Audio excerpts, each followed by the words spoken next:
overstimulation is old news, but it's super important, and so I figured we should talk about it. So let's get right into it. When was the first time you were actually like properly bored completely? Because for me personally, I found myself filling any idle time with stimulation. Like when I'd be walking somewhere, I'd be playing a song out of my phone, or I'd like be listening through my headphones. When I'd be used to go to the gym, even though I don't anymore, I'd be like listening through headphones again to like music. Sometimes, like when I'd be eating dinner, I'd be watching a video as well. Like I'm sure you can probably relate to this stuff, or like waiting for a lift, waiting for something, just pull out my phone and start scrolling, waiting in line. And so a lot of this is even subconscious. Like you don't think, oh yeah, I'm bored, let me just do this, but it just happens. But it's still super important to get rid of it. So why this is important? Firstly, well, we evolved for low stimulation.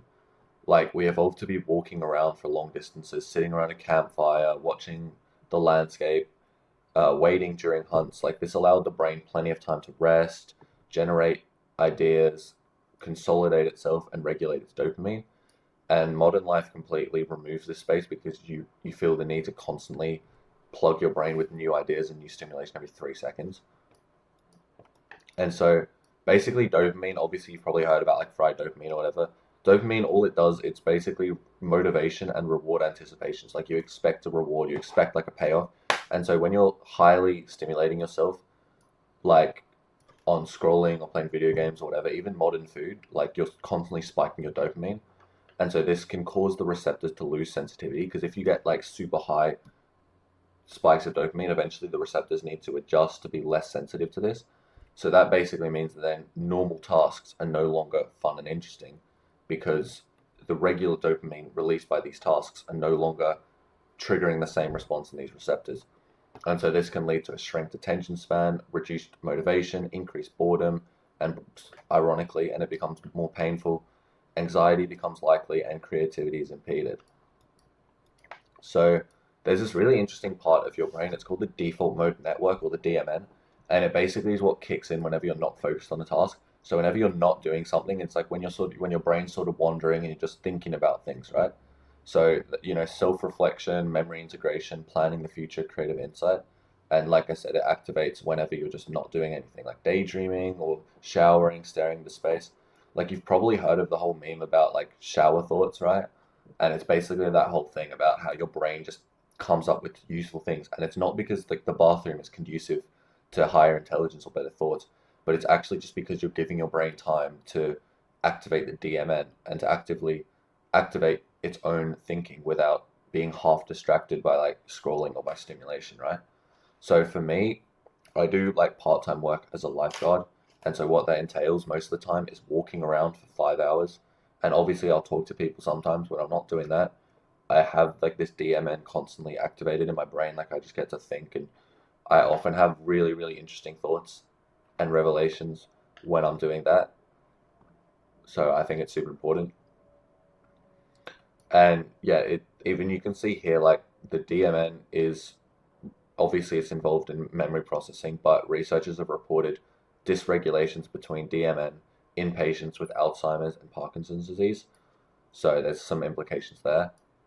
And also this study here, it shows that yeah, DMN activity predicts the trajectory of current and future mental states of others.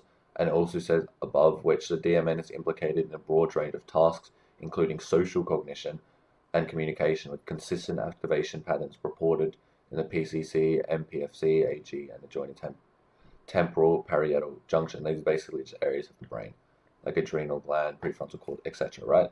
Not important. Basically, what's important is it's implicated with social health. And if you saw my last video on socializing, and if you didn't, you should watch it. Social health is one of, if not the most important thing for your general well-being, happiness, longevity, etc. Super, super important. And so like there's a toll on the nervous system as well, because like constant stimulation, it tricks your brain into being in like mild alert mode. It can cause increased cortisol and activate your sympathetic nervous system, which is like your fight or flight response. But in contrast, when you're bored, you can allow your parasympathetic system to activate, which is the rest and digest, which allows for mental recovery, emotional regulation. And so, just to wrap up, we'll just tell you how to reintroduce boredom. Notice how there's no pictures because I'm trying to like not stimulate you as much. So, First off, I think the sitting doing nothing shit is just shit. Like if you've seen these things on Instagram of like, oh, just sitting down and waiting for 30 minutes, I think it's so stupid. It's like the biggest waste of time. Like in my opinion, doing nothing for the absolute sake of just doing nothing requires so much motivation that you're probably going to go straight back to going on your phone within a week, right? So what I would recommend instead is firstly just removing the phone from being the extra layer. So when you're walking or when you're eating, packing, like I found myself when I was going to like high school like 2 years ago, I'd be like packing my bag and I'd be like watching videos on my phone at the same time. So just whenever it's that extra layer, whenever it's that extra distraction, if you're studying, like cut the music out, just do that. And even like sitting on the train or bus, just commuting, just cut the phone out of those first, and that's like already a massive step. Journaling is also really good, like bridge activity, because basically you're allowing your DMN to work, you're allowing your mind to wander, but your hand's still doing something, so you can't like be scrolling at the same time. And you can chuck your phone in another room if that helps. Bushwalk's also really good because you have lots of time to like chill out in nature, and if you put your phone like in your bag or something, it's just really beneficial. So basically, yeah, I would just recommend you to trigger that DMN, and you'll really be surprised what you cook up because I've had some really, really good thoughts in the last little while. So yeah, if you're still watching, I appreciate it. Catch you in the next one. Peace.